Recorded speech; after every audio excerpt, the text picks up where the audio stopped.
Salut les marques, salut les smarts, salut peuple de catch-up. Bienvenue dans votre podcast qui suinte, qui dégouline, qui transpire le catch par tous les pores de la peau, du slip et du masque. Chaque semaine, nous passons, oui mesdames et messieurs, nous passons au crible des chroniqueurs de la team catch-up, tous les shows de la WWE.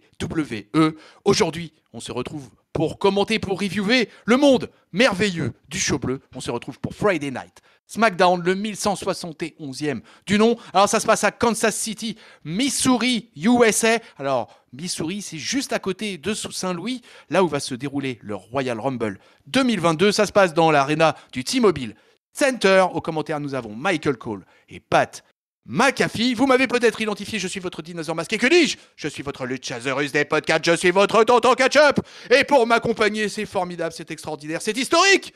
Pour la deuxième fois cette semaine, nous alignons une triple frite après l'énorme triple frite de Monday Night Raw pour le Go Home Show, toujours du Royal Rumble, avec Papy, Raphaël Hier et El Patron et Yerem. Eh bien écoutez, cette semaine, vous avez votre tonton Chris. Et pour m'accompagner, nous allons accueillir en tout premier, il est suant, il sort de son vélo elliptique, il est en train de se huiler le corps partout, l'archange Géliel. Salut Géliel. Salut tonton, merci pour cet accueil. Effectivement, je me suis mis en condition aujourd'hui, à part le slip que j'ai pas réussi à retrouver, donc j'ai fait 100. Mais sinon, j'ai de la sueur partout, comme nos superstars préférés, c'est sûr. C'est formidable. Et pour une triple frite, il faut donc un troisième pour un trios. Eh bien écoutez, c'est tout simplement l'inamovible, l'insubmersible, l'indestructible Papy. Bonjour les petits enfants, bonjour. Alors papy, toi je te demande pas si l'aide-soignante t'a mis de l'huile sur le corps, parce que c'est quelque... Je crois que tu es un des privilégiés à l'EHPAD, là-dessus quoi. Tu as toute une fourmilière d'infirmières qui débarquent pour huiler ton corps magnifique de nonagénaire. Donc je pense que pour toi, tout va bien. Tout va bien, tout va bien. Et j'avais même un petit peu froid, puis coup de bol, je suis passé à côté d'un vélo elliptique, j'ai vu un slip, donc du coup je l'ai pu le mettre par-dessus et j'ai encore plus chaud qu'avant. Mon slip! S'explique. Vous vouliez des histoires des slibards, peuple de catch-up? Eh bien écoutez, vous êtes dans le podcast qu'il vous faut. On va démarrer avec le Friday Night SmackDown, qui est donc le Go Home Show du Royal Rumble, juste la veille. On vous passe toutes les rumeurs, fausses rumeurs, intox, infox, infos qui sont sorties tout au long de la semaine. On va en parler à la fin de cette review un petit peu. Si, un petit peu, parce qu'on va être obligé, parce qu'on va vous faire une belle preview prono du Royal Rumble pour terminer cette review. Donc restez bien à l'écoute tout au long. Là, on attaque le weekly. C'est parti, les amis. Juste petite info habituelle concernant les dark matchs. Il y en aura eu 2 pour le public de Kansas City. En l'occurrence, Yoshirai qui va affronter Dakota Kai pour une victoire de la japonaise. Et le deuxième match, écoutez, ça commence à devenir un habitué des dark matchs. Un peu Remember Keith Lee, puisqu'en l'occurrence, Tommaso Ciampa était dans la place pour affronter Roderick Strong, mon papy. Et victoire de Tommaso Ciampa. Donc, messieurs, voilà, ça commence à se préciser. Dans les dark matchs, là, on a un peu, on va dire, j'allais dire presque les anciens de NXT qui commencent à s'y mettre, qui commencent à s'y filer. Ouais, mais je suis pas d'accord avec toi, tonton. Tu dis que c'est un peu traitement Keith Lee, c'est pas du tout traitement Keith Lee.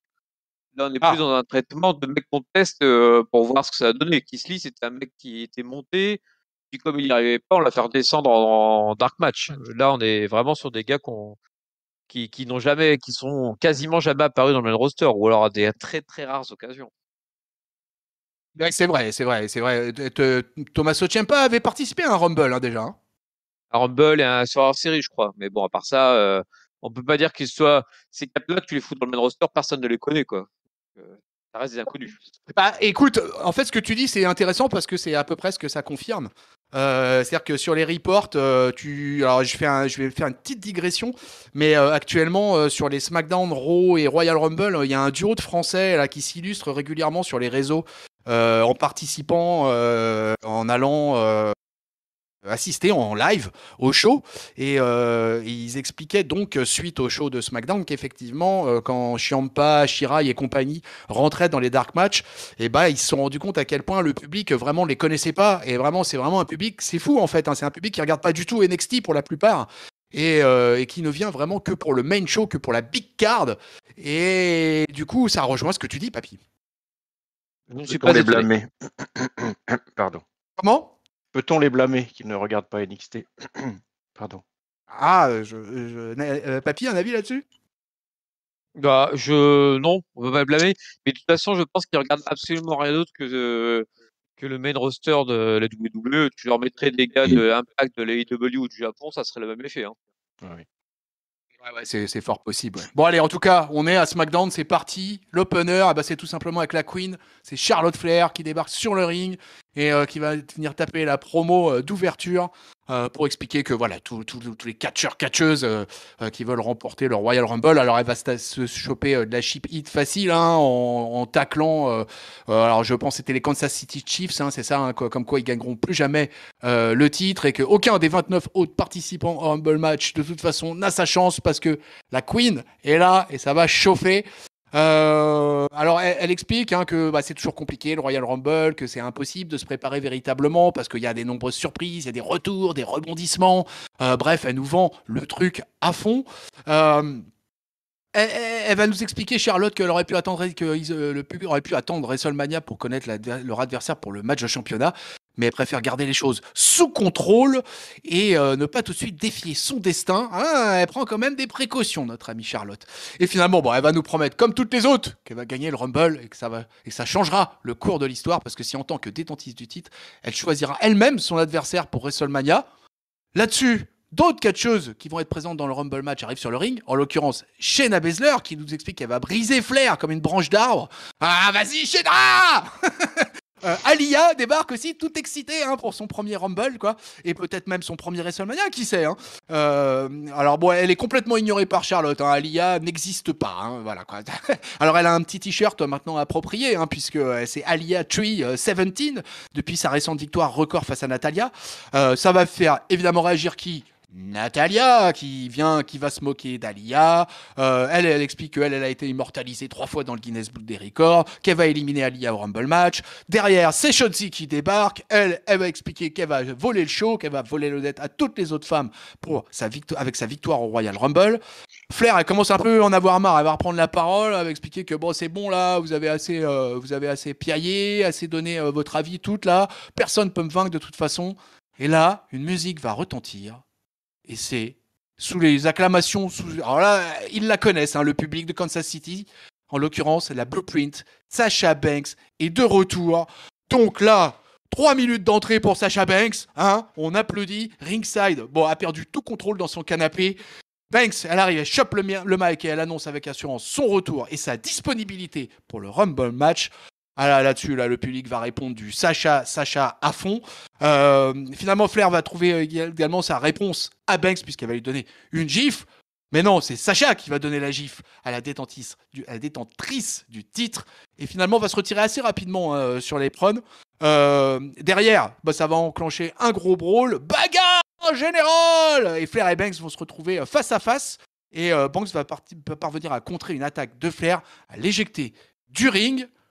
Ainsi se termine ce segment d'ouverture un peu foutraque parce qu'il y a tout le monde, mais c'est normal, c'est le go home show du Royal Rumble, donc on fait appel à toutes les bonnes âmes ou toutes les mauvaises, c'est comme on veut. Donc bon Géliel, comment tu t'es lancé dans ce SmackDown? Ça changeait des openers habituels où on avait plutôt l'habitude de voir la Bloodline côté SmackDown. Donc là, ça changeait. On a vu la Queen qui, en talons, devait faire au moins 2,50 m là. Elle était vraiment impressionnante. Et puis, voilà, les entrées successives. Alors, c'était pas forcément extraordinaire en termes d'ambiance, j'ai trouvé.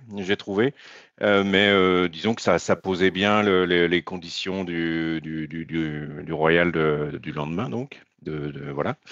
Voilà, ça me manquait un peu de catch, ça manquait un peu d'affrontement physique, même si à la fin, c'est parti un petit peu en cacahuète. Le retour de Sasha Banks, ouais, effectivement, ça fait plaisir. Et on va voir ce que ça va donner. Ouais, pour moi, ça manquait un peu de catch cet opener et puis un peu plus de peps, quoi. C'était pas très star power, voilà. Pas assez en tout cas. Excusez-moi. Non, mais je rejoins totalement ce que dit Géliel, et dans le star power et dans la réaction du public. En fait, tant que Sacha était pas là, c'était un segment court qui paraissait super long. Donc c'était dur. Effectivement, les 4 filles qui sont intervenues, même si tu as des Natalia qui sont là depuis 10 ans, le public en a absolument rien à foutre, quoi. Donc c'est là où tu te rends compte que finalement, contrairement au Rumble masculin où tu as beaucoup de mid-card, up mid-card, un peu de main event, chez les filles, tu as quelques filles de main event et tout le reste, c'est la low card en fait. Et là, on n'y a pas échappé. Heureusement que Sacha arrive parce que sinon, la pauvre Charlotte a été perdue dans le marasme là. Ouais, pour le coup, je suis assez d'accord avec vous. C'est vrai que l'arrivée des différentes filles à chaque fois a fait un espèce de plat. Et c'est vrai que c'était Charlotte qui était là pour gérer un peu le truc au micro et réussir à sortir quelque chose de bien de tout ça. Mais effectivement, l'arrivée de Sacha quand même là relance complètement la chose. J'étais pas sûr que on allait la voir dans ce SmackDown. J'avais des doutes. Je me disais, est-ce qu'elle va vraiment. On savait qu'elle allait revenir et tout, mais je me disais, est-ce qu'ils vont la garder pour le Rumble? Bon, non, ils ont fait le choix, voilà, de choper la grosse pop à Kansas City et ils ont réussi, quoi. C'est clairement l'arrivée de Sasha Banks, pour moi, donne un vrai, comment dire, un vrai peps, quoi. Un vrai Ouais, ouais, boost. un vrai coup de boost à ce match. Merci, papy, exactement. Et parce que du côté féminin, hein, sur l'antenne de Catch Up, on en parle souvent, les amis. On était un peu inquiets sur le Rumble match féminin. Quels allaient être les 30 et le niveau des 30. Bon, on va voir. Il y en a certaines participantes, on va voir un peu. Mais bon, du coup, ça nous assure avec une Sasha Banks une ring générale là, et avec Charlotte aussi. Donc ça devrait être sympa quand même. Ouais, ça va Je- bien. Par contre, du coup, on en parlera dans les pronos, mais le fait que Sacha revienne la veille du Rumble, ça a quand même moins de. Enfin, je pense que ça baisse un peu sa cote par rapport à une entrée surprise. Ah ouais, peut-être Enfin, effectivement. ça Ouais. monte un peu sa cote en l'occurrence.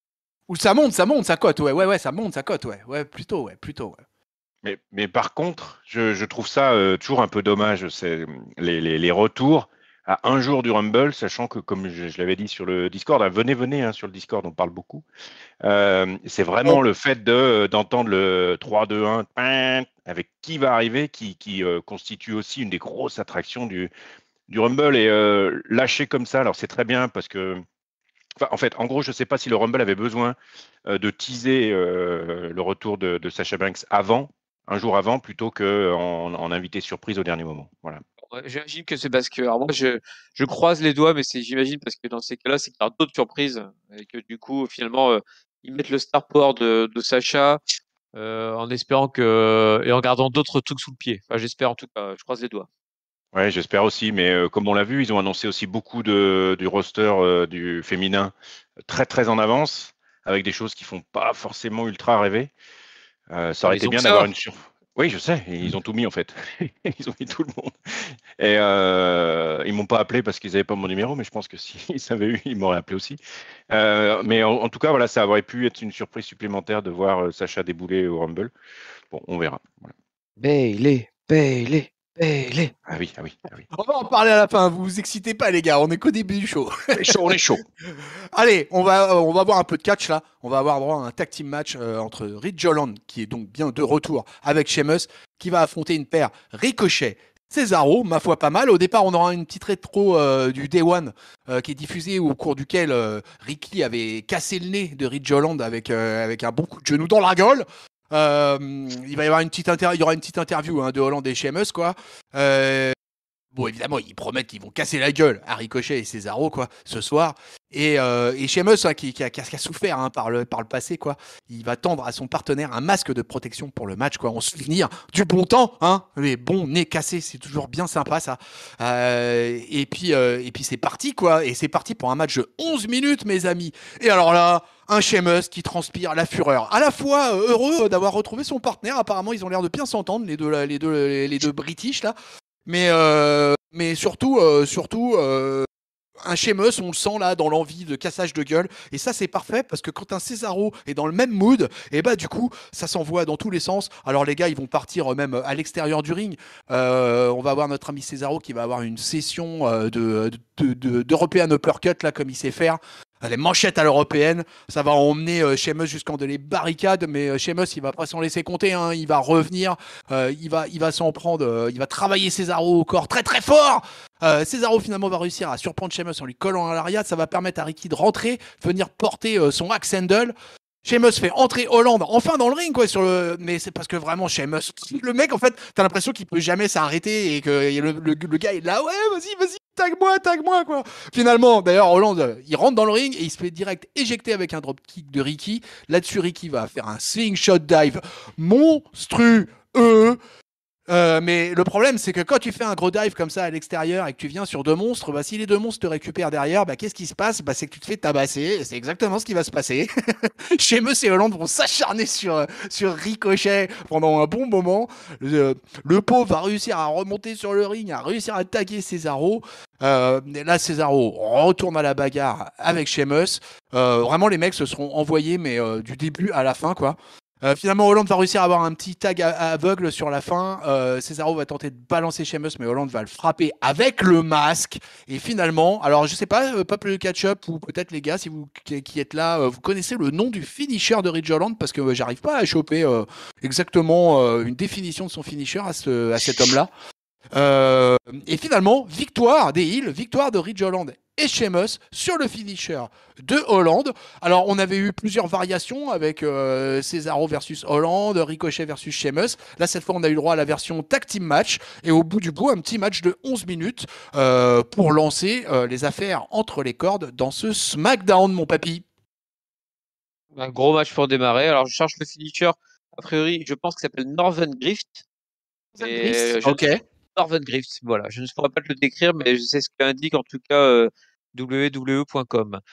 Et ouais, la grosse viande là, ça aurait du pâté avec le petit ricochet au milieu des 3 géants, mais qui finalement a aussi son niveau d'offense. Pour moi, Ricochet reste tout de même au-dessus de Cesaro en ce moment, donc c'est plutôt bien pour lui, hein. C'est-à-dire, c'est pas lui qui prend le tombé, c'est Cesaro encore une fois. Cesaro, par contre, c'est un peu plus rude, hein. Là, franchement, si sur les 4 participants, autant Sheamus et Ricochet, je pense qu'il fera un joli rumble, autant Cesaro et Ridge Holland, c'est comme la catégorie en dessous en ce moment.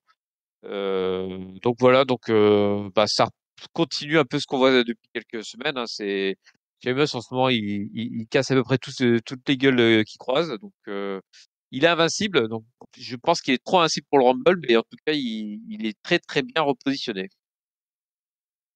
Génial. Pareil, très très bon match. C'est vrai qu'ils se sont tous envoyés. Ridge Holland, c'est alors le match précédent lors de Day One avait été effectivement un peu modifié puisqu'il s'était blessé. Là, c'est un vrai retour sur un vrai match qui dure.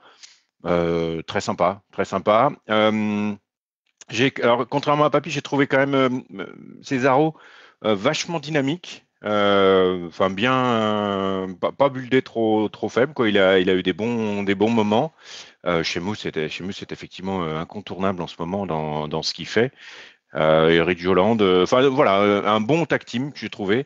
Et puis avec effectivement un Ricochet qui, bien qu'en déficit de puissance, de taille et de tout ce qu'on veut, arrive à tirer son épingle du jeu à l'intensité. Moi, j'aime beaucoup, hein, j'aimerais vraiment qu'il ait un vrai run, run pour lui, quoi. Il le mérite. En plus, Intercontinental Champion. pourquoi pas. Et je trouve que côté micro, ça s'améliore doucement aussi. Donc voilà, s'il continue à worker, il mériterait d'avoir un run lui aussi, quoi. Voilà. Il sait tenir une ceinture, il a tenu des ceintures à la NJPW, à la Lucha Underground, il faut qu'il lui donne sa chance. Je pense qu'il a une certaine confiance de la part des officiels. Et, Ouais, je pense aussi, ouais. Ouais, parce qu'il est présent, hein. Il est présent, il a du temps d'antenne, il a des matchs, il a des rivalités, des fois des rivalités de mid-card, on est bien d'accord, hein, mais voilà. Et puis quelque part réunir le Superman suisse et puis le Spider-Man de la WWE, je trouve ça assez sympa. Moi, j'ai trouvé que le match était d'une super qualité, hein, les gars. Franchement, c'était parfait. Bah, vous connaissez mon amour pour Sheamus, qui pour moi vraiment reste vraiment un des grands parmi les grands. Et puis bah là, quand on a ces 4 gars là dans le ring, bah ça permet quand même d'envoyer. Ridge Holland, c'est un petit nouveau, mais qui a du gabarit, donc qui est quand même intéressant à suivre pour voir un peu ce qu'il va donner par la suite. Mais globalement, bah écoute, voilà un match de mid-card tag team plutôt sympa. Maintenant, la question que je me pose, je sais pas si vous y avez pensé un petit peu, c'est est-ce que Cesaro et Ricky ils sont partis pour rester en équipe? Sheamus et Ridge Holland aussi. Est-ce qu'ils vont abîmer la Tag Team Division ou est-ce que justement, on a parlé du titre intercontinental, Sheamus arrête pas de clamer partout qu'il veut un shot pour le titre intercontinental, mais ça n'a pas été évoqué pendant ce SmackDown.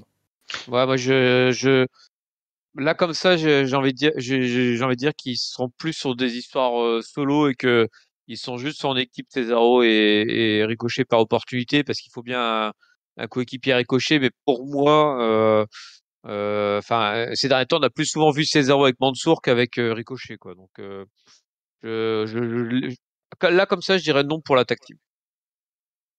Géliel, un avis là-dessus Je sais pas trop parce qu'en plus il y a aussi, on le verra après, il y a du Rick Books, Nakamura, il y a du Corbin, etc.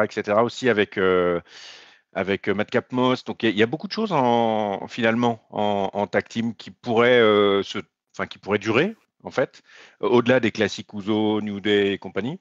Donc je trouve il pourrait partir dans un sens comme dans un autre et ce serait pas ultra choquant quoi, parce que ça marche bien là, les tag teams, elles marchent bien, elles fonctionnent bien.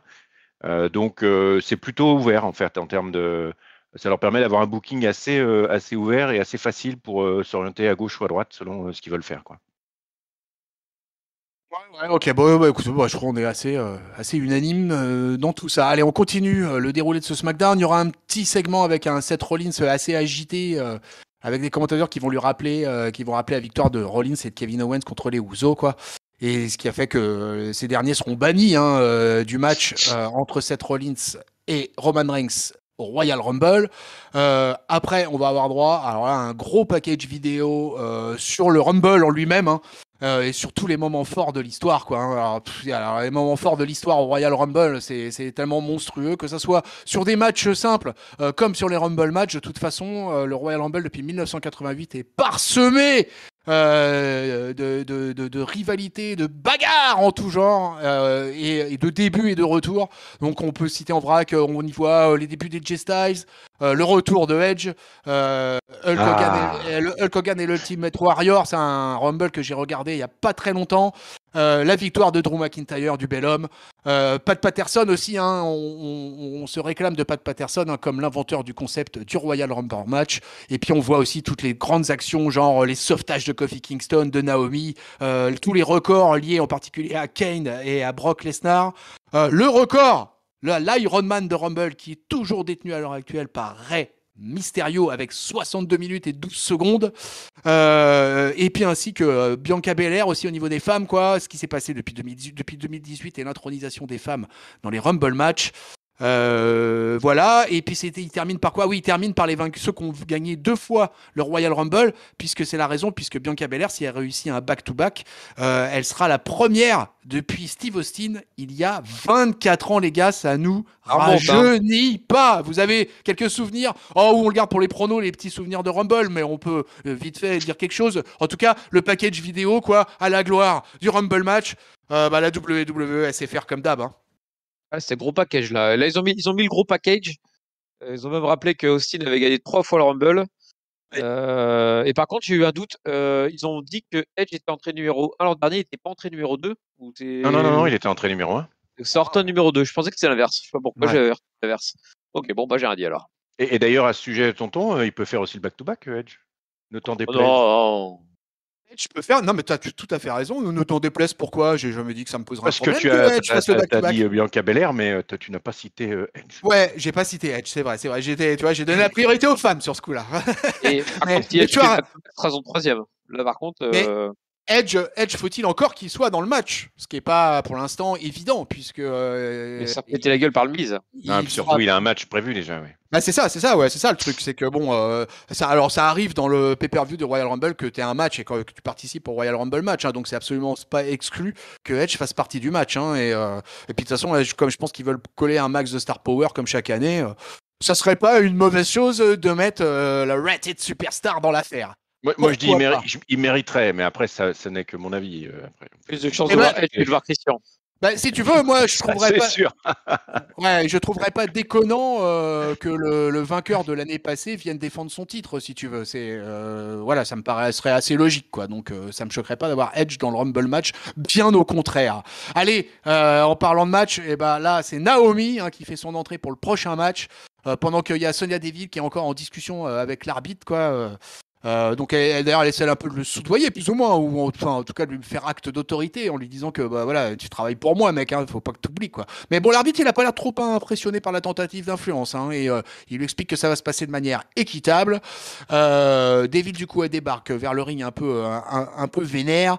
Et c'est parti pour Naomi versus Sonia, un match qu'on se dit que ça fait longtemps qu'il devait arriver, et ben enfin, ça y est, vraiment, il est là, et du coup, tellement là qu'on va leur donner 12 minutes à ces dames, pour pouvoir s'envoyer comme il faut et pour pouvoir régler leur compte. Alors, des fils, ça fait, je crois que Corey Graves le dit, mais je crois que ça fait 2 ans qu'elle a pas Ouais. catché. Ouais, SummerSlam Ouais, 2020 ou 19 là. 19, ouais. SummerSlam 2019, quoi.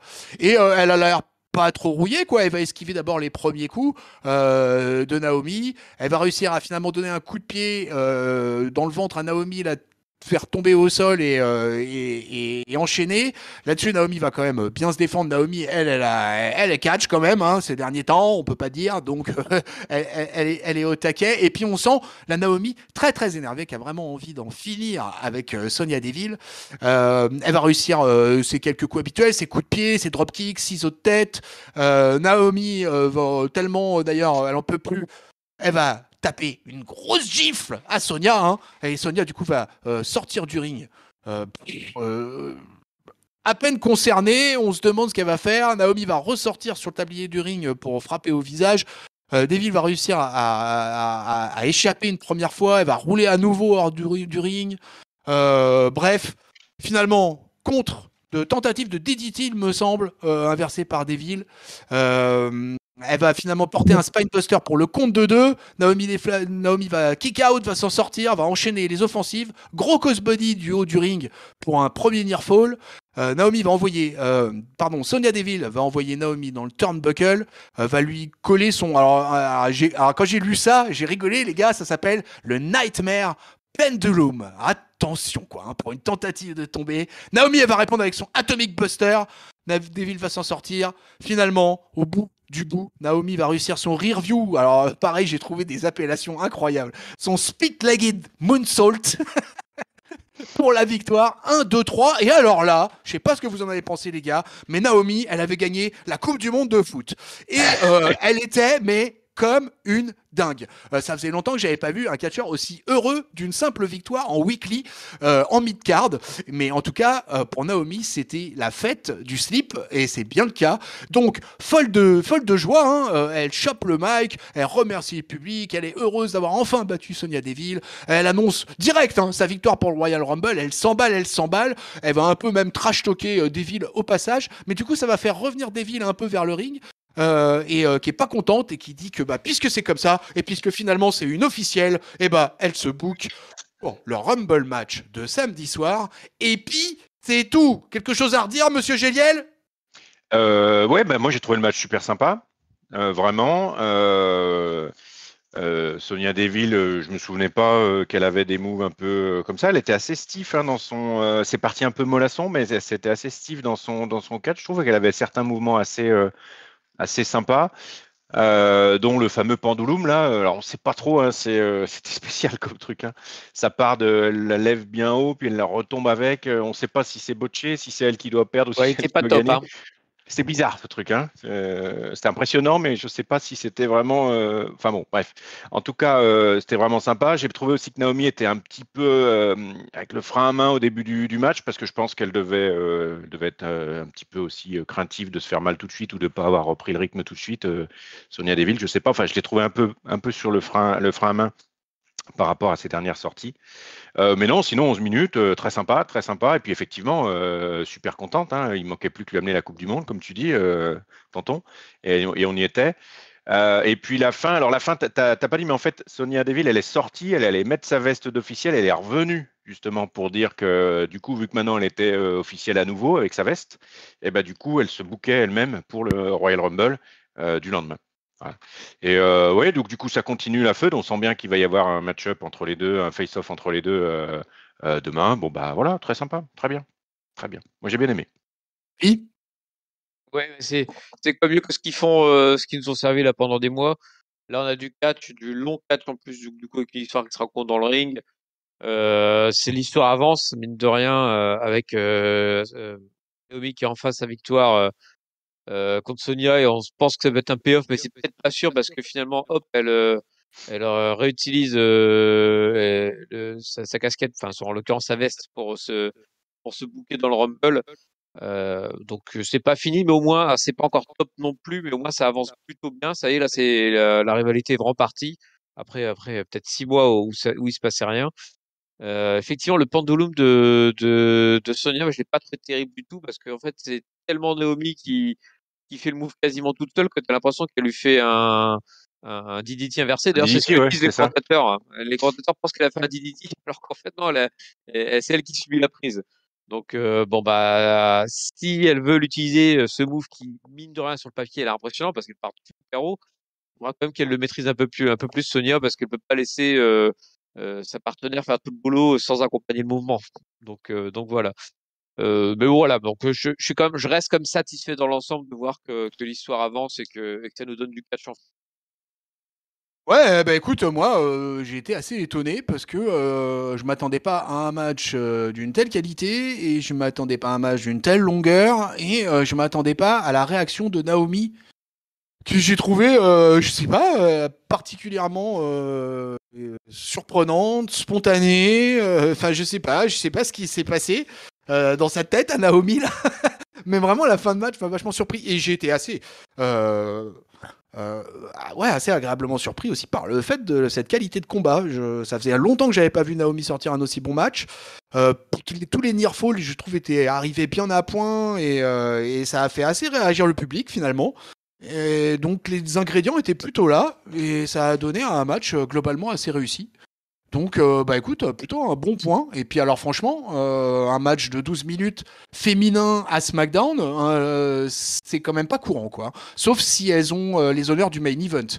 Mais bon, comme on a déjà pu le dire, c'est souvent vampirisé par la Bloodline, les openers et les main events. On le verra plus tard. Mais du coup, ouais, effectivement, ouais, un bon ticket pour les femmes. Et sans l'effort Horsewoman en plus, hein, d'avoir 10 minutes Oui, de oui. catch sans ni Charlotte ni Sacha à SmackDown, c'est rare. Ah ouais, complètement, ouais. Allez, on continue. On est backstage. On a les Ouzo qui vont être interviewés par Kayla Braxton. Ils s'intéressent pas vraiment à la possible annonce de Seth Rollins là lors de la confrontation qui va être annoncée là, qui va se passer ce soir entre Seth Rollins et Roman Reigns. Ils sont confiants dans le fait que Reigns va défendre son titre victorieusement au Royal Rumble, même sans leur aide. Là-dessus, il y a les Viking Raiders qui vont apparaître. Alors les Usos direct vont les enchaîner sur leur fête médiévale toute pourrie, comme le lancer de hache. Ça tombe bien, les Viking Raiders, ils sont venus avec leur hache et ils les brandissent fièrement. Bon, les Usos vont les regarder un peu du coin de l'œil, mais en tout cas, chers amis, il semblerait qu'il y a quelques contenders qui commencent à traîner dans le coin pour les Usos. Ah bah c'est les contenders officiels, les Viking Raiders. Ils ont gagné, ils ont pas gagné un match, un truc comme ça pour être challenger numéro 1? Il y a eu un match de désignation pour le number one contender en tag team. Il me semble, ouais, il y a Ah ouais, ah quand peut-être Il y a la semaine dernière. un Fatal peut-être, 4-Way ou ouais. une merde comme ça. Ah, peut-être, ouais. Peut-être, oui, t'as raison. Ouais, peut-être, ouais, effectivement. J'avais zappé ce truc. Bah, de toute façon, qu'il y ait eu un match ou pas, c'est quand même plutôt une bonne nouvelle, là. C'est qu'on vienne un peu titiller les champions, là.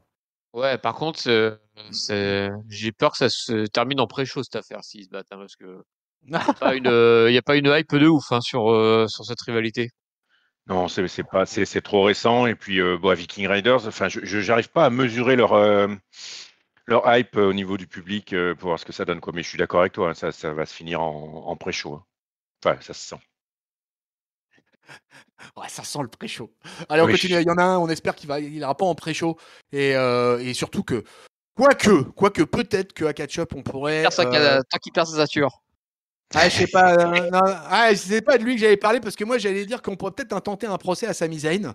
Parce que voilà quoi, voilà que le mec, dorénavant, il fait des talk shows sous format de podcast, hein, d'accord, ok. Bon, le mec après, il enchaîne. Hein, s'il avait fait un You Talk Too Much, quoi, il commence avec direct Jinder Mahal et Shanky comme invités, donc c'est plutôt pas mal. Et donc ils sont au milieu du ring et voilà, ambiance podcast pour notre ami Sami Zayn. Alors, pareil, petite information, si vous voulez écouter Sami Zayn en français dans le texte, parler de lutte professionnelle, et ben les amis, je ne peux que vous recommander. Jeudi est sorti le dernier podcast de Pat Laprade, un des plus grands commentateurs québécois de lutte professionnelle, et qui a écrit le livre Le Géant Ferré, la 8e merveille du monde. Et donc il recevait Sami Zayn pour un podcast qui dure, je crois, un truc comme 1h30 avec notre ami Sami. Et franchement, c'est un petit bijou. Donc si vous avez l'occasion, allez l'écouter. Et ben écoutez, Sami, il s'est pas fait chier. Il a repris le concept avec Pat Laprade. Et puis avec les invités Jinder Mahal et Shanky. Alors Zayn, il va surtout se plaindre de Johnny Knoxville. Il rappelle aussi au passage, les gars, qu'on lui doit toujours un match de championnat intercontinental. Au moment où il va rappeler ça. Ouais, il lâche pas, c'est bien, lâche pas, Sami. Rick Books et Shinsuke Nakamura l'interrompent.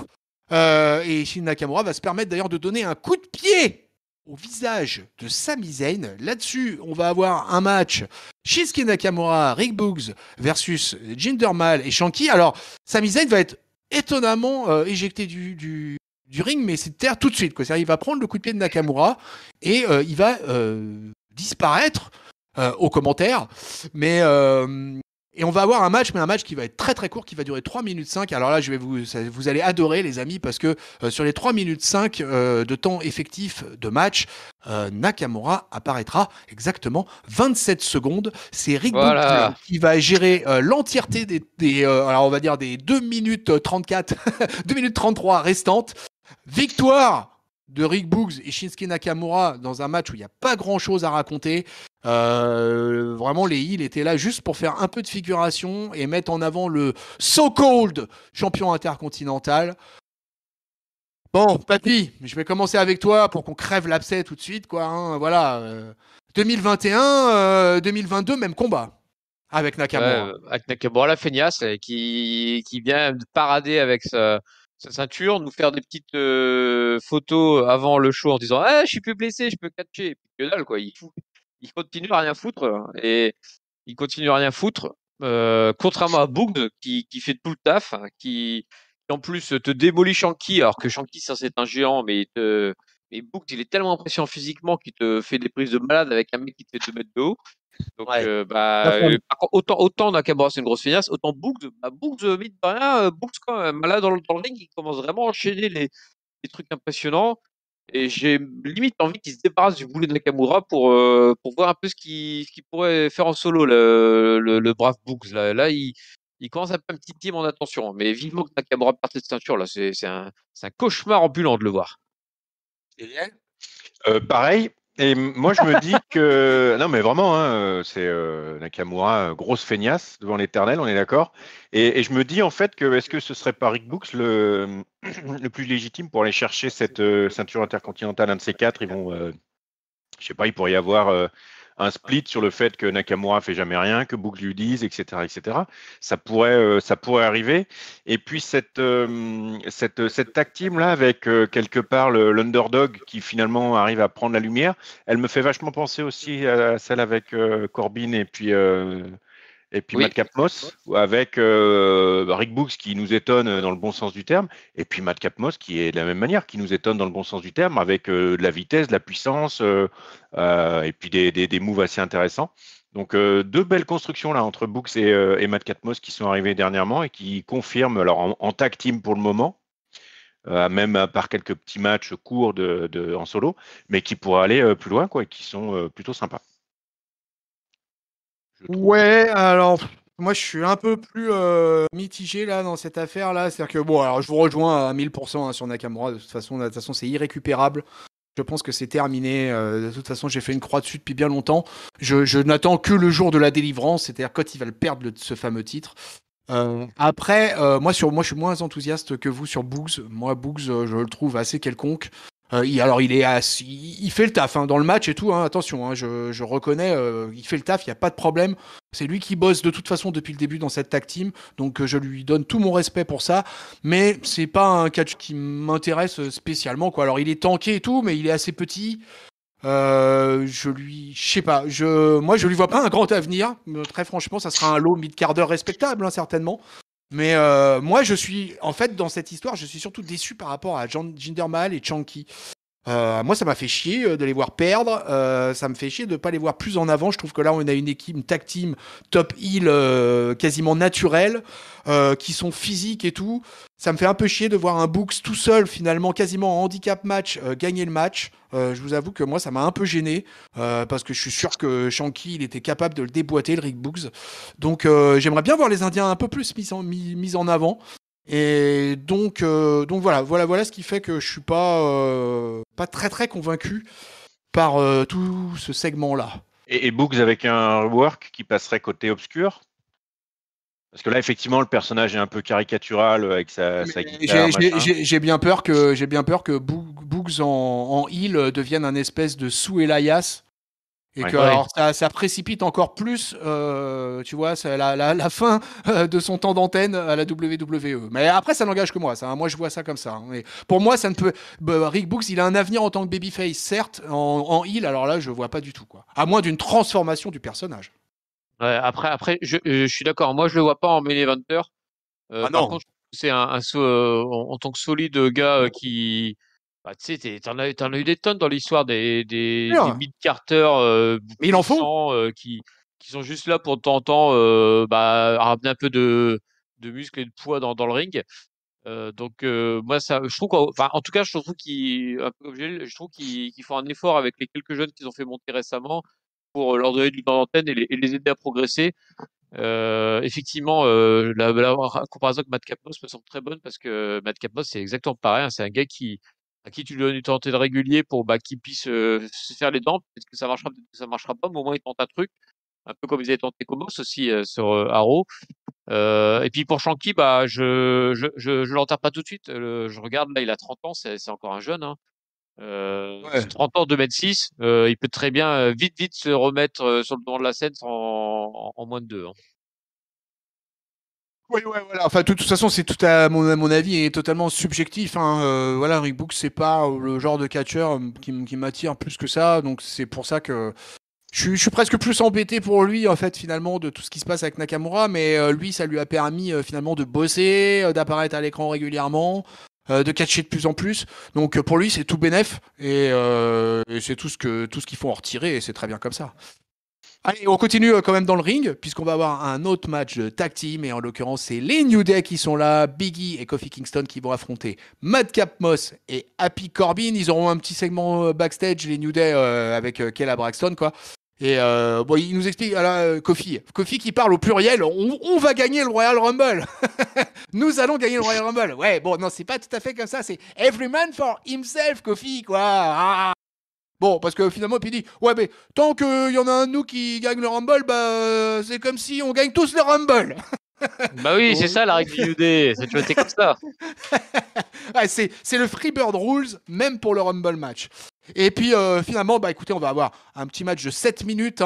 Ça va être assez rapide. Grosse domination des New Day, qui contrôle de main ferme la situation. Kingston, même face à un Corbin quand même largement plus grand et avec plus d'allonge, va s'envoyer dans les cordes et va à peu près tout envoyer. On va même avoir droit à son Falling Star Platch. Ah là là, j'aime quand Kofi fait ça. Mais Corbin et Moss, malheureusement, ils vont le rattraper et justement vont le balancer dans le poteau du ring. Finalement, Kingston va réussir à aller taguer un peu plus tard Biggie. Alors Biggie, ça va être la démonstration de souplesse. Il va envoyer à Madcap et à Happy Corbin qui va être beaucoup moins happy. Et une fois qu'ils auront pris la série de souplesse, Biggie et Kofi vont tout simplement porter le Midnight Hour sur Madcap Moss pour la victoire. 1, 2, 3.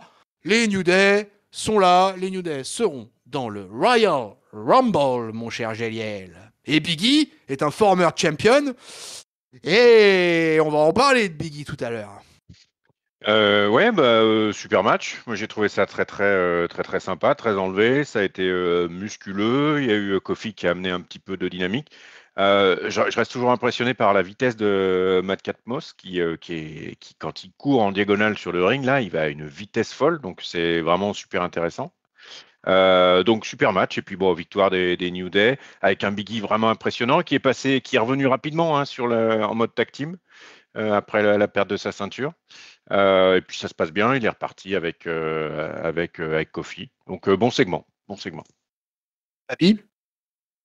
Ouais, bah, du classique Rumble là, on en avait parlé la semaine dernière avec Biggie qui revient un peu côté SmackDown pour se relancer un peu en vue du Rumble avec Kofi qui en plus vu qu'il n'y a plus Woods il se retrouve un petit peu seul côté chaud bleu. Donc du coup c'était ils ont tellement d'habitude que ça va tout seul. Ça permet encore une fois, on en parlait tout à l'heure à Moss de continuer à prendre du temps d'antenne avec des vieux routiers là, et du coup il doit continuer d'apprendre en live. Les mecs sont bien positionnés pour le Rumble. Je pense qu'aucun des deux n'a de chance de gagner, mais on en parlera plus tard. Voilà, et c'était donc le dernier match de la soirée dans ce Friday Night SmackDown. On termine donc le show, le main event avec la confrontation entre Roman Reigns et Seth Rollins. C'est Roman Reigns qui va faire son entrée de plus en plus lente. Hein. Il est en train de devenir l'Undertaker. Ah bah clair. De 2022, hein, c'est incroyable. Hein. Plus ça va, plus les entrées sont lentes. Hein. Donc voilà. Alors Michael Cole, il en peut plus hein, sur la rentrée de Roman Reigns. Il va nous faire un long rappel en expliquant que seuls Bruno Sammartino, Pedro Morales, Bob Backlund, je détestais Bob Backlund, et Hulk Hogan ont eu les règnes de champion du monde les plus longs dans l'histoire de la WWE. Et après c'est Roman Reigns. Il est sur le ring aux côtés des Usos. Il va expliquer, voilà, on sait, ils sont bannis de l'intérieur de la salle, mais la tête de la table, elle a besoin de personne, il va se démerder tout seul.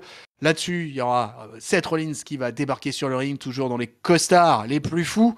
Reigns va demander à Rollins et au public de le reconnaître quand même, hein, pour commencer bien la soirée. Acknowledge him, et c'est ce que va faire le public. Alors, je sais pas ce que vous en avez pensé, mais c'est marrant, le public... J'aimerais bien avoir votre avis tout de suite d'ailleurs là-dessus. Quoi. On est quand même dans une confrontation heel versus heel. Et on se demande comment le public, comment on réagirait si on était dans la salle. C'est compliqué, parce qu'en plus, j'ai l'impression qu'ils sont... Qui, selon les semaines, il y en a un qui passe plutôt heel ou plutôt face, en fait. Je n'arrive pas à en le dire. Là. Ces derniers temps, je trouvais que Rollins était plutôt face dans sa partition. Puis là, cette semaine, j'ai l'impression que c'est plutôt Reigns qui a fait office de mec qui va un peu dans l'esprit du public, avec Rollins qui a balancé des saloperies, notamment la trahison du Shield. Enfin, je sais pas si tu l'as déjà évoqué, mais en tout cas, il le balance à un moment. Et du coup, tu as plus envie d'être avec Reigns dans ces cas-là, quoi. Géliette, t'as un avis là-dessus ? Ouais, ça tourne un peu, et j'ai même envie de dire que ça a tourné à certains moments, même durant la promo, en fait, quoi. Où il y a Reigns que j'ai trouvé qui commençait un peu heel en se moquant. Puis après, il y a Seth Rollins qui reprend en étant très, très, quand même vindicatif. Et puis du coup, le pauvre Roman Reigns, il se retrouve un peu emmerdé. On va faire une tête pas possible. Du coup, il prend un peu le côté face avant de revenir. Et puis, enfin, j'ai trouvé ça très... Enfin, la ligne est grise entre les deux, quoi. Effectivement, je suis d'accord avec vous. Et du coup, c'est difficile de se positionner définitivement, que ce soit dans la feud ou sur les segments, quoi. Ouais. Et au final, en fait, ce qui va se passer, c'est que Seth Rollins va trash-talker pas mal Roman Reigns, qui va le regarder souvent un peu d'un air un peu interloqué, mi-moqueur, effectivement, par moments en gérant quasiment le public comme un babyface, quoi. C'était assez... Moi, je trouvais ça assez étrange, quoi. Et finalement, Reigns va expliquer que voilà, quoi.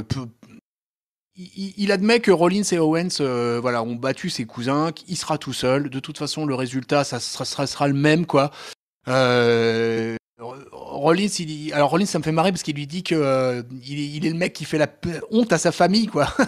Mais bon, Reigns, il est pas très impressionné, quoi. Après, il lui dit que en 2022, le head of the table, dorénavant, il est en God mode, donc ça va être quand même très très compliqué.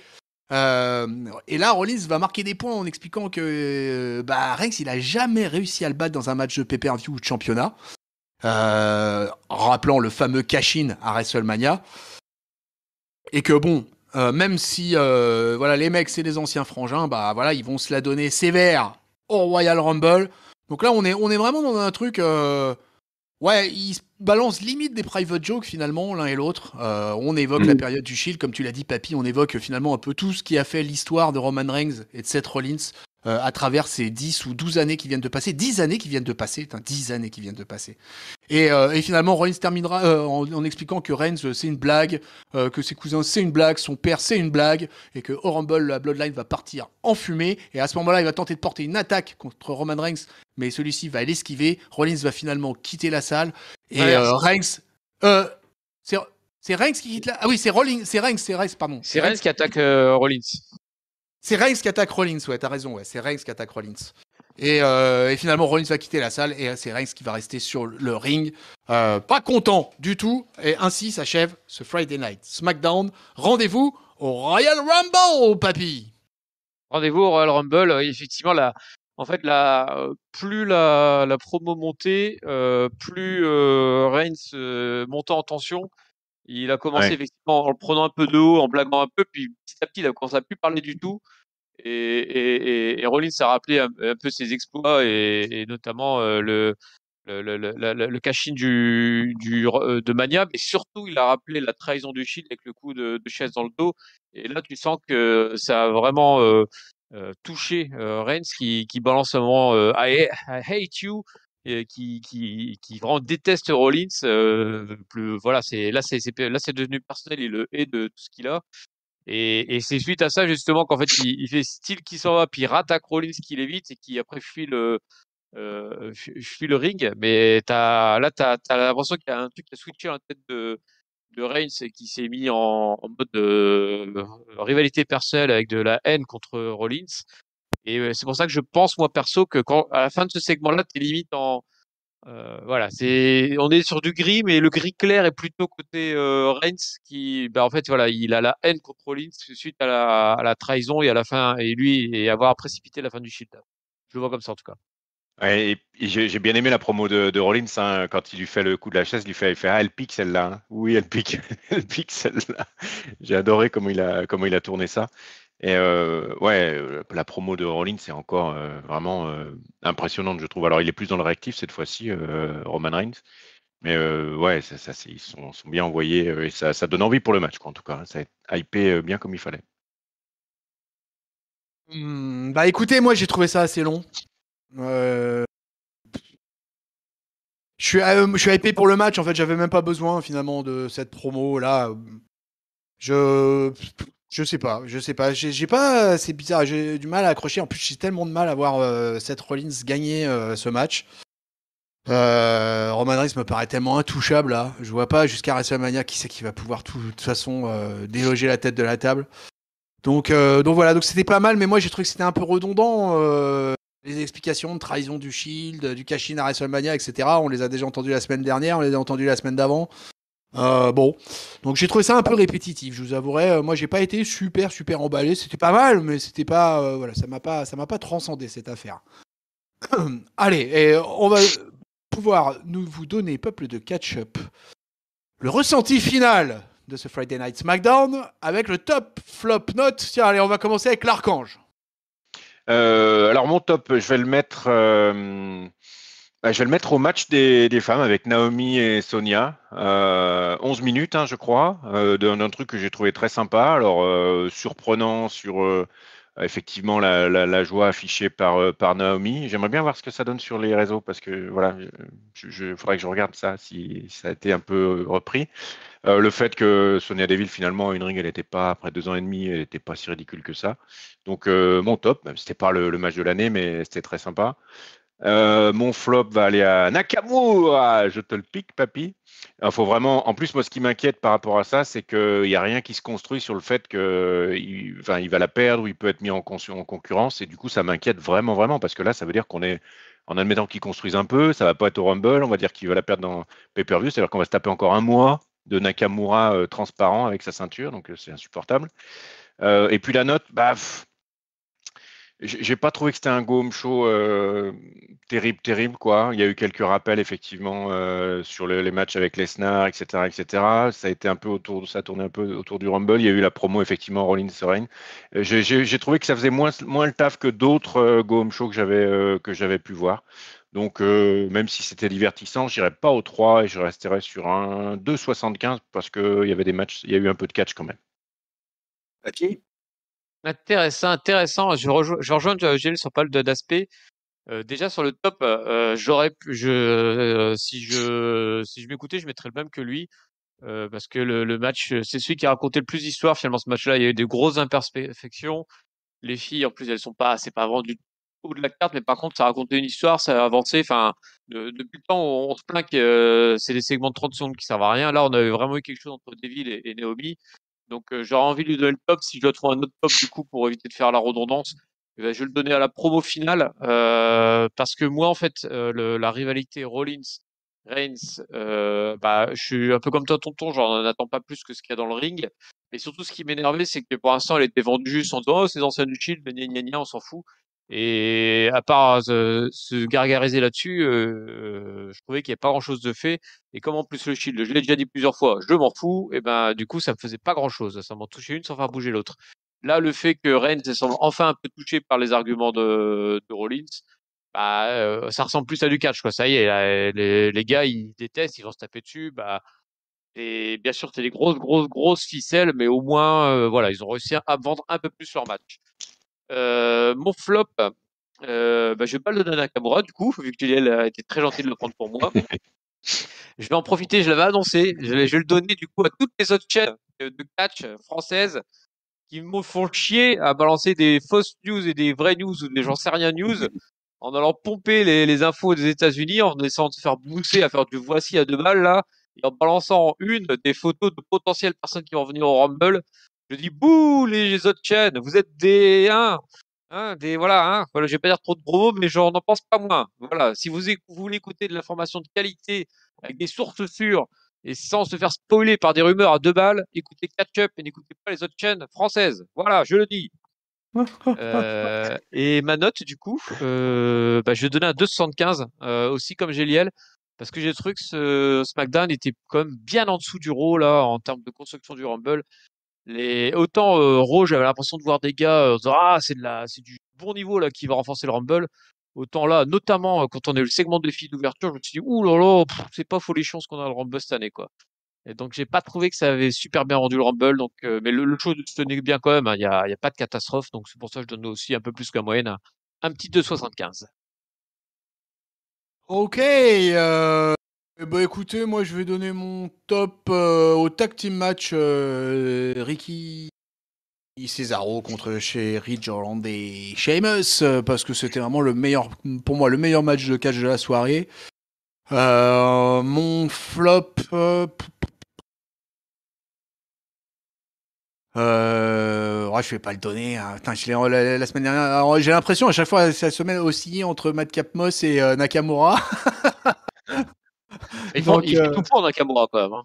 Il bosse lui, pour le coup. Ouais, c'est Il clair. bosse pour les flops, hein.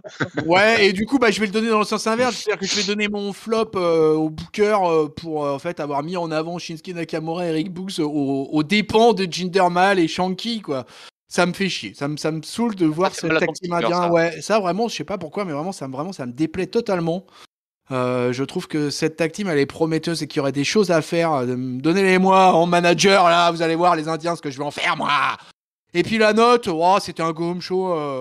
Ouais, vous avez assez raison, un truc assez traditionnel. Finalement, c'était pas ouf, hein.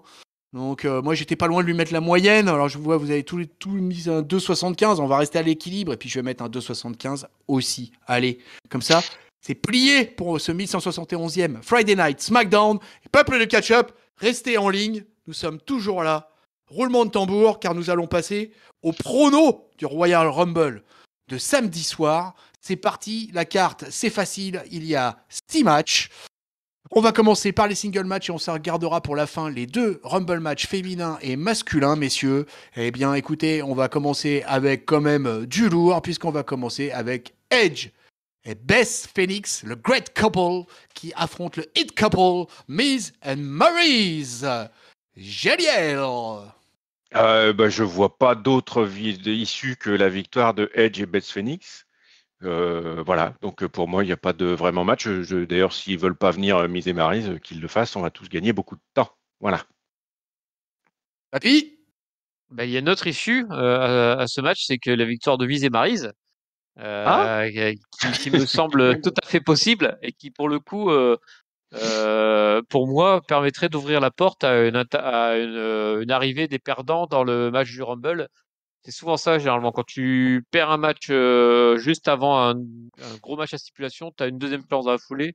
Et donc, moi, j'aurais tendance à miser sur le Miz et Maryse. Je ne suis pas le seul d'ailleurs, puisque nous avons Gilou qui pense comme Ouais. moi. Nous avons aussi, Le, j'ai vu pa- quelqu'un d'autre. le Qu'est-ce que j'ai vu patron. ça? Le Le patron patron. pense comme moi. Par contre, tout le reste, Jean-Marie, Franck, Bébélu, toi, ah non, tonton, je le dis pas. Oh, Raphaël pense que c'est LGBS. Voilà. Et Max Ouais. Hardy. Et moi, je pense comme eux. Moi aussi, je oui. pense que c'est Edge et Bess qui vont gagner ce match. Je trouve que c'est plausible la victoire de Miz et Maryse aussi. Hein. Il y a tellement de scénarios possibles dans ce match-là, de toute façon. Mais je vais parier sur le Great Couple. J'ai beaucoup aimé la dernière image là à Raw quand ils ont défoncé toute la sécurité. J'ai beaucoup aimé le Raw de cette semaine d'ailleurs au passage. Et j'aurais mis un 3,5. Et, et, et je sais pas, je trouve qu'ils ont un côté lion et lionne là. Donc j'aimerais bien les voir gagner au Royal Rumble. C'est plus, en fait, c'est quasiment un vote du cœur moi pour Edge et Bess quoi. Voilà. Allez. Alors là, après, on rentre direct dans du lourd, hein, parce que ça, c'est finalement le seul match où il n'y a pas de breloque en jeu ou de ticket pour WrestleMania en jeu. En l'occurrence, messieurs, on a le WWE Raw Women's Championship, Becky Lynch versus Doudrop, papy. Eh ben, comme l'intégralité de nos participants, que je ne vais pas reciter du coup, mais je pense que Becky va gagner. Le seul moyen que pour moi Becky ne gagne pas, c'est si tu voulais dire, bah, on va filer la ceinture à Doudrop, histoire d'avoir deux gros matchs pour Mania, un match pour la ceinture et un match avec Becky Lynch. C'est une possibilité. Je veux dire, il y a peut-être 10% de chances que ça se passe comme ça, mais je pense surtout que Becky Lynch est trop haute pour être inquiétée par Doudrop. Daniel. Pareil, il n'y a aucun suspense. Et à part une espèce de construction de booking en anticipation, effectivement, je ne vois pas Doudrop mettre en difficulté Becky Lynch. Il y aura peut-être une possibilité qu'elle le gagne ce match. Hein. C'est par disqualification. Hein. Parce que Becky, Oui. avec son personnage, Becky, elle pourrait très bien utiliser des moyens illicites et se faire choper par la patrouille. Et Ouais, bam. mais elle perdrait pas la ceinture dans ce cas-là. Ah, elle perd pas la ceinture, mais en termes de pronostic, elle perd le match. Oui. Ouais, Sinon, ouais, c'est la du match en Paris. Hein. Faut pas oublier ça, hein, les ouais, amis, ouais, ouais. dans les pronostics. D'accord. Hein. C'est-à-dire que les pronostics sont valables par rapport à la victoire dans le match. Et donc, Et par alors moi, inside va compter. Si vous avez dit victoire de Becky mais qu'elle perd par DQ, ça sera pas bon. Vous aurez 0 point dans le challenge Ringside. Hein. voilà, tout à fait, ouais, c'est ça, ouais. Mais alors, je vais aussi vous dire pourquoi j'y pense pas, j'y crois pas, c'est parce que je pense aussi que c'est du one shot, quoi. Je vois pas une feud sur un mois encore entre Becky Lynch et Doudrop, parce que si Doudrop gagne par disqualification, il va forcément y avoir un rematch que Becky Lynch va demander, et on repart encore pour un truc, quoi. Et je n'y crois que très moyennement, voilà. Ok. Allez, alors là, comme on est déjà rentré dans du lourd, mais on va dans du plus lourd encore. Roman Reigns versus Seth Rollins pour le WWE Universal Championship, Géliel. J'ai très envie de voir Rollins gagner. J'ai très envie que ce soit lui qui arrête le règne de Roman Reigns, en l'occurrence. Mais j'y crois pas beaucoup. J'y crois pas beaucoup. Et je pense qu'ils vont essayer de le. Alors pour le coup, là, on fait un peu de fantasy, mais je pense qu'ils vont essayer de le faire tenir au moins jusqu'à WrestleMania pour avoir un match de dingue contre le next contender. Mais j'aimerais beaucoup que Roman Reigns, que Seth Rollins gagne. Voilà. Papy. Oui, c'est vrai que je suis toujours un peu partagé. La plupart des gens votent pour Reigns, à l'exception du patron et de Raphaël. Finalement, la team Ketchup un peu vote pour Rollins. Moi, j'ai quand même envie de voter Reigns aussi. Je pense que le plan, je vois pas comment on peut échapper à un Reigns versus Lesnar à Mania, vu tout le fait qu'il soit évité jusque là et qu'en plus il n'arrête pas de se chercher des noises. Je vois pas le ceinture contre ceinture à Mania, donc je vois bien un des titres changer ce soir, mais si j'en change rien, je changerai pas le titre de Reigns. Donc du coup, je garde Reigns en vainqueur. Garde Reigns en vainqueur et moi pareil, je garde Reigns en vainqueur. Franchement, j'arrive pas à imaginer une seule seconde, je l'ai dit tout à l'heure, que Seth Rollins gagne ce match. Ça me paraît vraiment, là, je pense que la tête de la table va l'enfoncer un peu plus. Et il y a Oui. la possibilité, comme dit IRM, Rollins avec l'intervention de KO, ça veut dire que ceinture reste en place. Par contre, match pour Rollins. Donc, Eh ouais. Ah, non, mais je suis le d'accord. patron, il est pas. Ah, il dit Mais souvent, Keo, mais là, il est il bien. attaquerait Rollins. Ou alors, on veut vraiment garder. Oui. On veut garder. Non, attaquerait Reigns. Dans ces cas-là, s'il attaque Reigns, c'est Reigns qui gagne pas de PQ. Ou alors il attaque, il s'est pas vu et c'est Rollins qui prend le titre. Ouais, ou tout simplement, on peut avoir un double compte à l'extérieur. Peut-être que ça peut complètement partir en vrille. Ils vont se tabasser dans l'arène. Un count out, tu vois, c'est vite fait, c'est pratique, ça garde tout le monde fort. Pas de défaite, donc c'est tranquille, quoi. Donc ça pourrait être une possibilité aussi. Mais bon, moi je reste sur le principe que ça sera Roman Reigns qui va garder son titre et qui va gagner ce match. Allez, avant le dernier match, alors là, bienvenue à la boucherie Bernard, les amis. Bobby Lashley versus Brock Lesnar pour le WWE Heavyweight. Ouais. 450 kilos de viande sur le ring. Oh là là là là là là là là là là là là là là là là. Alors, Géliel. Brock Lesnar, pour moi, va gagner. Voilà. Voilà. Je pense un énorme match, mais Brock Lesnar va gagner à la fin. Papy. Eh bien, l'intégralité des votants ont voté pour Lesnar à quelques exceptions près, notamment Franck, qui a voté pour Lashley, et notamment moi, qui ai voté aussi pour Lashley. Je vote Lashley. J'ai expliqué tout à l'heure que je voyais bien un changement de ceinture. Je le vois dans ce match-là, avec notamment un Reigns qui irait perturber les plans de Lesnar, en lui faisant perdre son titre. Puisque mine de rien, alors ça me il manque une poil d'interaction cette dernière semaine pour confirmer mon choix. Mais je pense que c'est un souci d'avoir Lesnar champion à Raw. S'il veut absolument aller vers Reigns, donc il faut le libérer et du coup, je le ferai bien perdre son titre. Voilà. Eh bien, écoutez, moi, j'ai voté pour Bobby Lashley. Et pour à peu près les mêmes raisons que toi, papy, globalement. Quoi. Je vois pas. En plus, je pense que ça serait bien pour Bobby Lashley. Ça serait bien qu'il puisse garder le titre là jusqu'à WrestleMania. Et effectivement, dans l'optique d'avoir un Brock Lesnar versus Roman Reigns, là, il y a quand même un problème de ceinture. Sauf si la WWE aurait dans l'idée de faire une unification. Mais ça me paraît quand même peu probable, quoi. Et puis moi, je crois que Bobby Lashley, il a besoin d'une victoire d'envergure. Et que quoi de mieux que de battre la bête et pour devenir complètement legit et complètement monstrueux. Mais il l'est déjà, hein, mais je pense qu'il a besoin de cette victoire, plus que Brock Lesnar a besoin d'une victoire contre Bobby Lashley. Donc c'est pour ça que j'ai donné Bobby Lashley vainqueur. Et voilà, et là on arrive dans le lourd. Alors on va faire passer les messieurs en premier. Les gars, c'est parti pour le Rumble Match 2022. Wouh! Allez, wouh! Come on, JDL, come on! Oh là. Oh, il me paraît ouvert cette année. Je sais pas. Alors, sachant quand même qu'il y a la suite vers WrestleMania qui est dans la banette avec la victoire. Alors, j'ai vu un truc intéressant dans les pronos de Max Hardy qui mettait Riddle. Et j'aime bien l'idée J'aime bien l'idée de lui faire franchir un cap, comme il dit. Je suis pas persuadé que ce soit pour celui-ci. Je sais vraiment, vraiment ouvert. Je sais absolument pas qui pourrait gagner. Et même si j'essaie de réfléchir en étant un peu en prospection, pourquoi le plus tôt, machin, WrestleMania, j'ai vraiment, vraiment, vraiment, vraiment pas d'idée.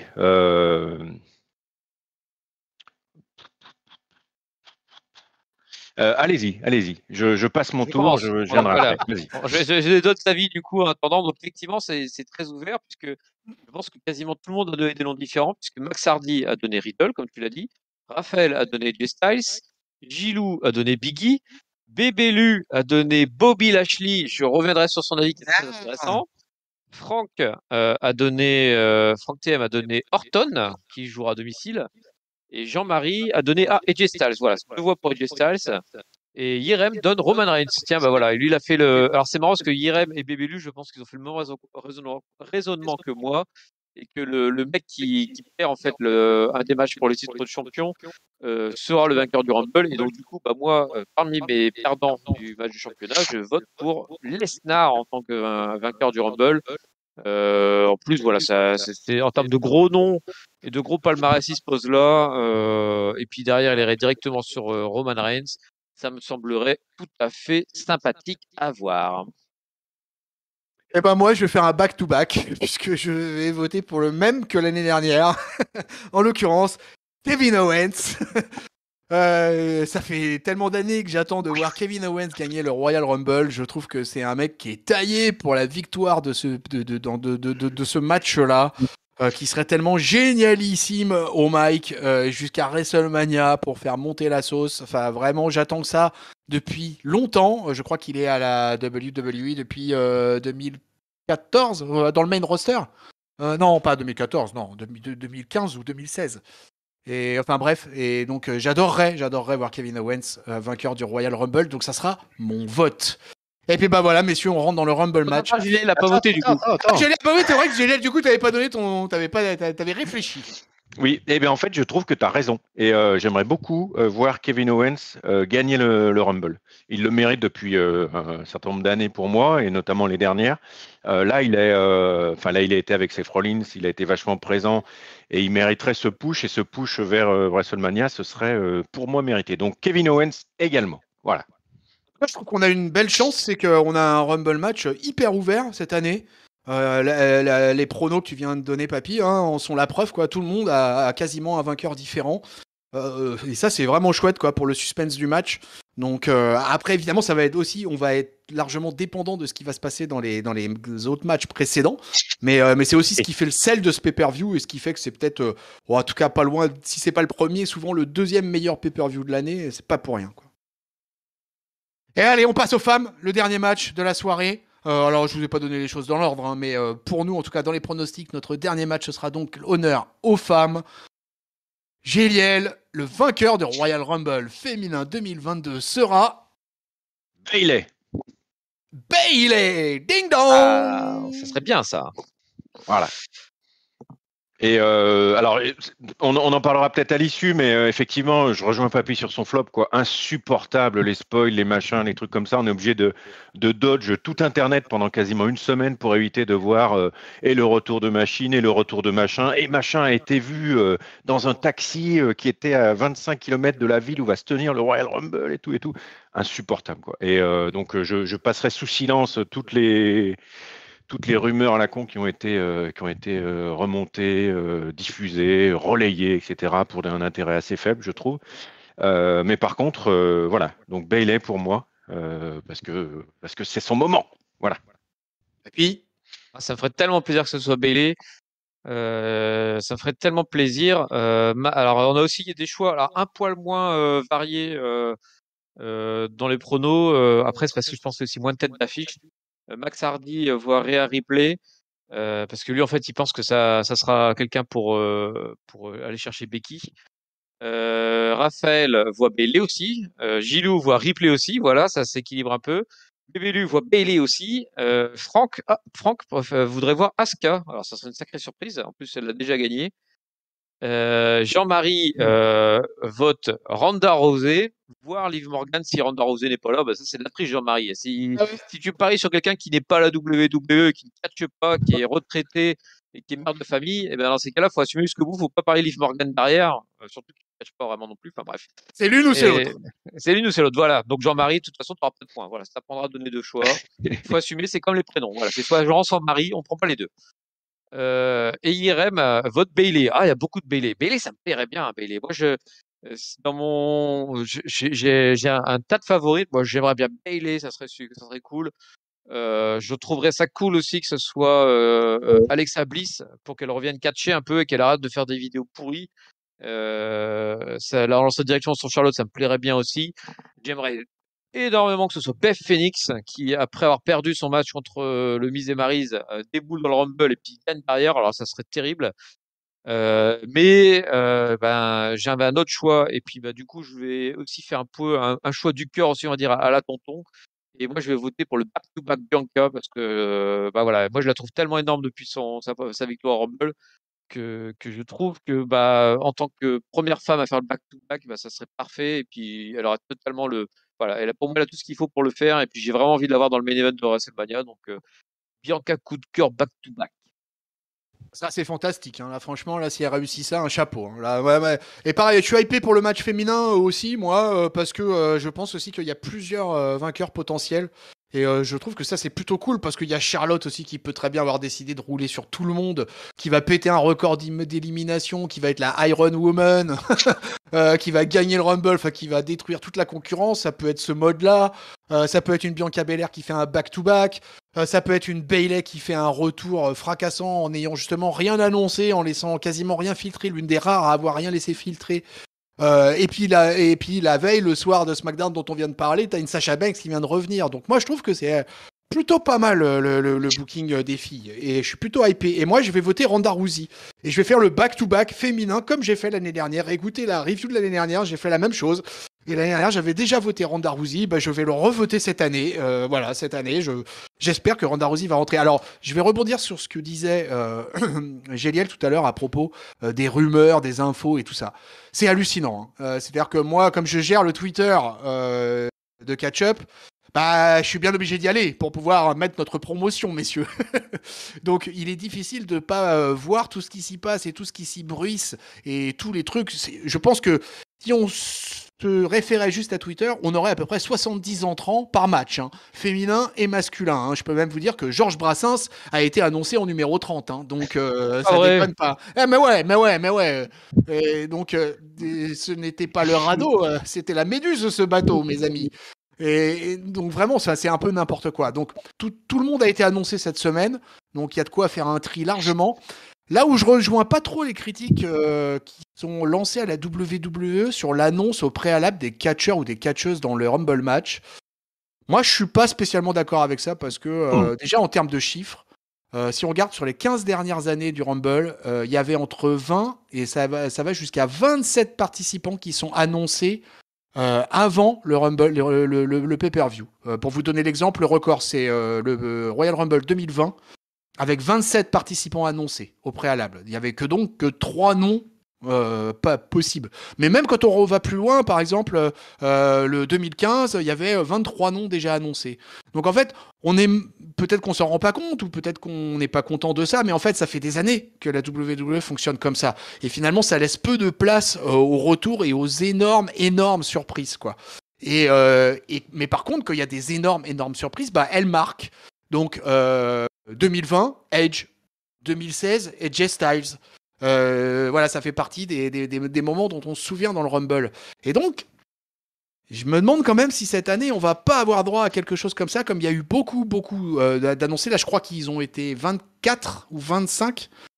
Donc, sachant que je sais pas si vous le savez tous les deux, mais il y en a deux, je vais pas vous dire les noms, mais il y en a deux qui ont été annoncés et bookés cette semaine là par la WWE. Donc, mais qui font pas partie du roster actuel. Donc voilà. Non, me dis rien. Là, je vous dis rien, je vous dis juste que voilà, donc ça laisse peu de spots au final dans ces Rumble matchs. Mais moi, ça me choque. C'est pareil, moi, je suis pas choqué non plus. Hein. Alors, quand on a 27 ou 28, je trouve ça un peu chiant parce que du coup, tu sais à l'avance, tu sais, genre, Ce qui me fait chier, c'est quand le 30e, tu sais qui c'est parce que il y a tellement de gens annoncés que du coup, tu arrives à les compter. Tu dis, bah tiens, il reste lui, il reste lui, il reste lui, il reste lui. Et ça, c'est un peu chiant. Par contre, ne garder que 5 surprises, donc peut-être une surprise et 2 anciens, enfin, tu vois, un mix comme ça, moi, je trouve ça pas mal. Et effectivement, je me suis regardé des anciens. J'ai regardé le 2012 récemment pour fêter un peu les. Non, le 2002, pardon. C'était les 20 ans du 2002. Et c'est pareil, tu avais quasiment tous les mecs qui étaient annoncés avant, en fait. Hein, même des anciens, des surprises, tout ça, ils s'étaient annoncés. Donc, hormis, je crois, une ou deux surprises, tout le reste, c'était des mecs prévus. Donc, il y a peut-être comme ça, et ça choque pas. Et même un mec qui est annoncé et qui arrive, s'il est bien hypé, je sais pas, moi, Horton, quand il va arriver, je sais que le plafond va exploser. Hein, donc, Ah bah, Ouais, c'est sûr ça. ah bah ouais, parce qu'il faut donc moi, rappeler ça me gêne pas. faut rappeler que le Rumble se passe à Saint-Louis, Missouri, chez Ouais, il joue Randy à Orton. domicile. Donc il joue à domicile, donc c'est clair que pour lui ça va être une pop monstrueuse. Hein. Orton, s'il gagne le Rumble, ça sera son 3e. Hein. Et là il rentre encore plus dans la légende. Hein. Il rejoint Stone Cold. Oui, Oh, il va tout en haut. ça, là tout en haut là, ouais, tout en haut du podium quoi. Donc voilà, on a fini pour les pronostics du Royal Rumble 2022. Petite dernière question bonus track, les gars, qui c'est que vous voyez rentrer en numéro 1 et 2? Qui va ouvrir le Royal Rumble chez les filles et chez les gars? Alors, tu l'as dit tout à l'heure, mais Charlotte dans les numéros 1, ça me semblera pas déconnant en fait. Ah ouais, bah. Parce que de toute façon, moi je la vois pas gagner et je pense que personne ne la voit gagner. Par contre, je la vois tenir super longtemps et se faire éliminer de manière super. Genre, enfin, on est libéré de Charlotte, quoi. Et donc, je pense que pour avoir cet effet-là, il faut qu'elle rentre le plus tôt possible. Et donc en 1. Et chez les gars, par contre, je sais pas du tout. Il faudrait quelqu'un qui puisse un peu faire enfin. Je vais vous rendre un peu triste, mais à Owens peut-être. C'est un de ces profils-là qu'il faut en premier. Un mec. Putain, Kevin Owens en numéro 1. Oh là Ah ouais, mais là. il faut des noms qui fassent popper la foule et qui puissent te faire ring général pour après la moitié du truc, quoi. Ou alors, ouais, lui ou un mystère, ou Ray, peut-être Mysterio. Ouais, c'est ce que moi c'était mon choix. Je vais précéder Géliel, mais moi chez les gars en fait mon choix c'était Ray justement en premier quoi. Et j'aurais bien mis en fait Ray et Dominique pour ouvrir le Rumble. Ouais, ça va être pas mal, Voilà. hein. Moi j'aurais mis Ray et Dominique pour ouvrir le Rumble. Et chez les filles, là-dessus, j'étais d'accord avec toi, Papy, parce que moi aussi j'aurais mis Charlotte en numéro 1. Et en numéro 2, j'aurais mis Shotzi en face. Géliel? Eh ben moi, en numéro 1, côté mec, j'aurais mis une tag team. Soit un Uso, soit un des New Day, à voir, histoire de effectivement commencer à créer de la feu de tout de suite et puis de l'animosité. Et puis côté fille, je voyais bien Naomi suite au SmackDown où elle s'annonce vainqueuse, Ah etc., oui, bien etc. vu. Et voilà, elle arrive en premier avec toute son énergie, etc., etc. Et en punition aussi. Et puis on peut lancer rapidement derrière Sonia Deville dans la foulée pour qu'il y ait le face-off entre les deux, quoi. Donc voilà. Vous voyez bien. Ouais. Pas déconnant non plus. Ah ouais, non, mais c'est ça qui est génial avec le Rumble en plus, quoi. C'est qu'il y a plein de choses, quoi, qui permettent de booker de manière fantasy, quand même, notre Raphaël hier. Et ben voilà, Peuple de Catch-Up. On est arrivé au bout du bout de ce Friday Night SmackDown et des pronostics du Royal Rumble. Restez à l'écoute. Encore plein de choses qui arrivent dans le cadre de ce week-end du Royal Rumble. Pour ne rien manquer, écoutez, faites comme nos collègues là, du Discord qui sont venus déposer leurs pronos dans la communauté Catch-Up. Tous les liens sont dans la description sur la vidéo YouTube. Pour vous abonner et pour ne manquer aucun épisode, Apple Podcasts, PodCloud, Spotify, Deezer, Google Podcasts sont toutes les bonnes plateformes de podcast qui vous accueillent. Les réseaux sociaux de Catch-Up, Twitter, Facebook, Instagram, le site officiel catchup.lepodcast.fr. Il ne me reste plus qu'à remercier mes partenaires de la Triple Frite of the Day. Merci à toi l'Archange. Merci tonton, merci papy, merci à tous. Et puis je souhaite un super Royal Rumble à vous lever à chaque entrée quand ça fera. Merci à toi papy. Et merci à toi, tonton, d'avoir mené de front la review et les pronos. Et merci à Géliel pour ses pronos plein de pertinence.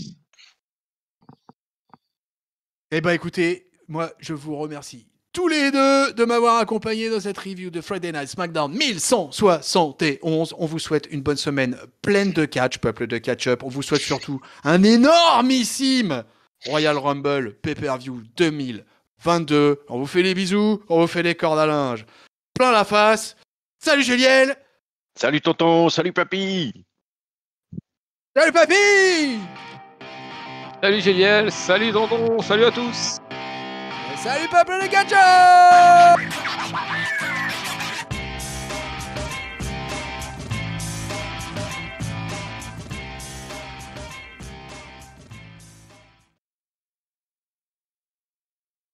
Ce moment-là. 10, 9, 8, Oh oui. 7, 6, Je te dis, Five, jusqu'à. 3, 2, 1. You think you know me? Et boum, Chris Benoît. Ah non.